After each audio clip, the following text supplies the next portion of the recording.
দেখছে হ্যাঁ দেখছে হ্যাঁ আপনার অডিও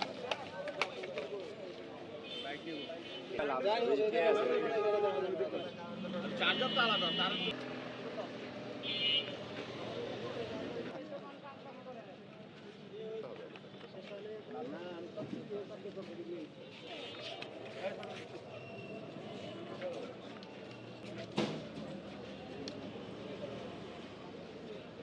স্যার এটা আমি সঠিক বলতে পারলাম না যাগো মিটার আছে তারা মিটার নামাই লইছে আর যাগো মিটার আছে কিনা এটা আমি শিওর বলতে পারলাম না।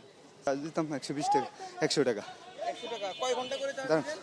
মহাজন না না না না এর দিকে। মজন কি আপনার 70-80 টাকা এরকম এক এক গাড়িতে এক এই এক টাকাগুলো কি আপনি নেন না না তাহলে কি আপনাদের কে টাকা নেয় এই টাকাগুলো এটা গ্যারেজ দিছে যে এটা গ্যারেজ নাই কে দিছে নাম কি তার নাম হলো শাকিল কি করে সে সেটা কইতে পারেন না কি করে আমার তো 3টা গাড়ি চালতে এটা এক একজনের এক একটা আমার 3টা আর কি এক একজনের এক একটা গাড়ি এরকম পুরো এলাকায় এরকম চার্জিং পয়েন্ট কতগুলো আছে বহুত আছে আছে অনেক আছে কতগুলো তাও আনুমানিক কত কয়টা কম আর কি এক এক গাড়িতে 20টা 30টা করে গাড়ি এক একজনের একটা কেউ 2টা কয় ঘন্টা করে চার্জ দেন দৈনিক এক একটা মনে করেন যে 3-4 ঘন্টা করে চার্জ হয়। আসসালামু আলাইকুম। আমরা তেজগাঁ শিল্প অঞ্চল এলাকার ভিতরে যেসব রাস্তায় ব্যাটারি চালিত রিক্সা অবৈধ সংযোগ করে রাস্তার উপর তারা মানে সংযোগ করে এখানে চার্জিং দিচ্ছে, আমরা ডিপিডিসির সহায়তায় তাদের সঙ্গে নিয়ে যৌথ অভিযানে আমরা অবৈধ বিদ্যুৎ সংযোগ যেগুলো ডিপিডিসি সেই অবৈধ সংযোগগুলো বিচ্ছিন্ন করে দিচ্ছে। আমরা তাদেরকে সর্বাত্মক সহযোগিতা করছি। আমরা সবাইকে সতর্ক করছি এবং আমাদের এই অভিযান অব্যাহত থাকবে। Traffic inspector K M Merajuddin, Tejgaon traffic বিভাগে আছি। জি আসসালামু আলাইকুম।